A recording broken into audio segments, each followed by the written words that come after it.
Hi, let's talk about innovation and scaling. There's a lot of talk about the need for innovation, both technological and social innovation. There's talk about green innovation, there's eco-innovation, all kinds of innovation to solve the global challenges that humanity is facing.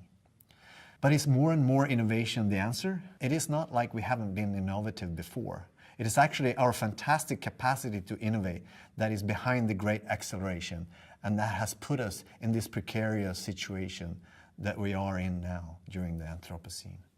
So I can relate to Richard Horton, who is a leader in global health work and a chief editor of The Lancet, and who tweeted from a conference he went to where he says, innovation, innovation, innovation, innovation, innovation, the most meaningless word in the lexicon of global health. And I feel a bit the same about the field of sustainability. And we really have to rethink innovation. There is a need for inclusive, disruptive, social ecological innovations. Inclusive to challenge the traditional places for innovation and channels for knowledge transfer. Disruptive to challenge the system that created the problems in the first place and radically change the status quo.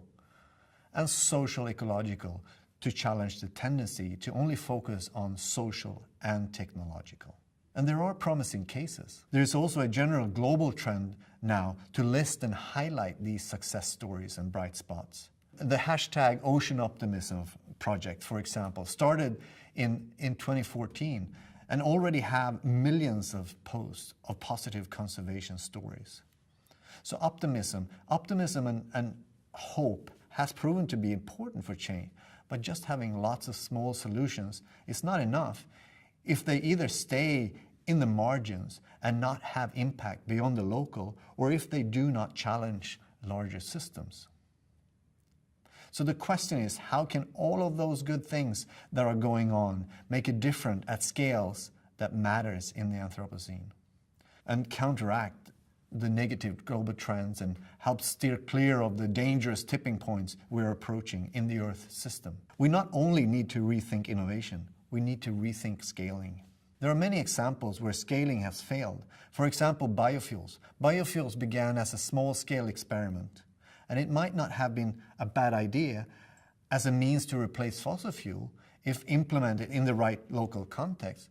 But as most of you know, the way biofuels have been scaled has had huge negative ecological and social impacts, including land degradation and land grabbing. Thank you. Okay, Para has introduced this challenge of scaling and highlighted that when scaling innovation for impact, there is a need to think about what scales are involved and how they're being crossed. And what we know about scaling right now is mostly based on how technology has been scaled in the past. But technological and social ecological innovations for complex problems are two very different things. And scaling an innovation is very different than the process of or the mission for an organization of actually inventing an innovation or an idea or a process. I'm going to introduce a framework developed by colleagues at the Drift Institute who describe three main social scales that are relevant to this discussion.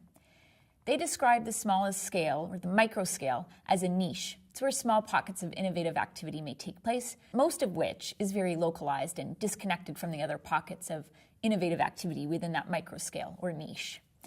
It tends to be a safe place where it's okay to experiment and try new things. The next scale is called the regime, or what we often call the mesoscale. This is mostly where the main structures that define authority, power, and resources are determined. So laws and policies and rules, those are the kinds of things that comprise the regime or the mesoscale. Above all of that is the macro scale, or what our Drift Institute colleagues call the landscape scale, where beliefs and values and norms and ways of knowing and the cultural and spiritual constructs that shape our social ecological connections lie. I introduced this as a very simple tool for presenting some research I conducted on a group of nonprofit organizations that had focused for more than a decade on scaling social purpose innovations. So let's start at the niche, where organizations create these social or social ecological innovations. You could imagine any intervention here. Say a new program that addresses youth unemployment by creating training in rural schools, which focuses on training and building and installing solar technologies to support rural electrification, for instance. or an initiative in hospitals that aims to better address maternal, newborn, and child health. What happens is that if successful in achieving a positive social or social ecological goal, there's a tendency to want to replicate this in as many schools or hospitals as possible. This repetition is what we refer to as scaling out. Lots of you in your organizations are likely doing this now. The approach ensures that many more people can have access to the innovation and benefit from it. However, what some of the organizations I studied had learned was that they could repeat their programs over and over, and ultimately they needed to grow themselves as an organization just to keep up with this supply and demand.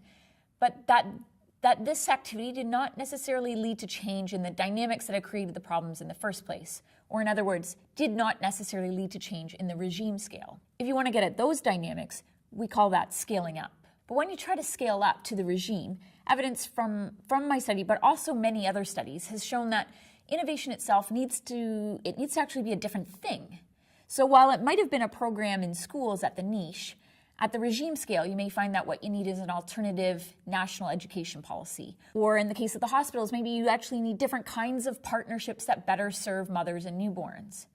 Maybe it's no longer hospitals, but an entire medical association that needs to do something different. So the nature of the innovation itself actually needs to change when you cross that scale. But even scaling up may still not really get at the cultural roots of problems, since culture and relationships and norms play such a powerful role in how complex problems take hold and remain sticky.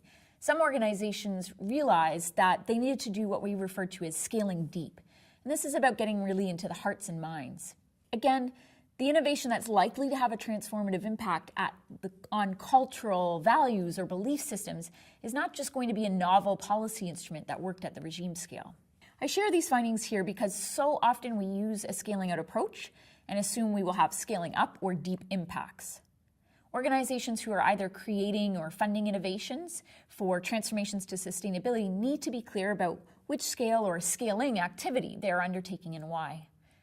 And I share here with you a quote from one of the study participants because it represented a really common theme.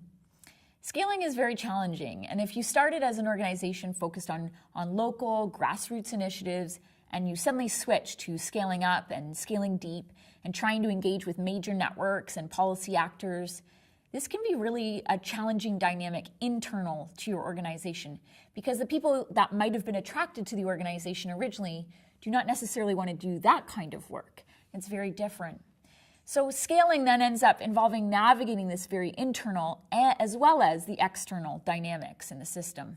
So to summarize, resilience and complexity thinking helps us approach these ideas of scale, cross-scale, and scaling, and helps us tease out some of the underlying assumptions that have actually contributed to problematic patterns in the past related to innovation. There are grave challenges with trying to do innovative and transformative work that, as the participants in our studies remind us, we should never underestimate.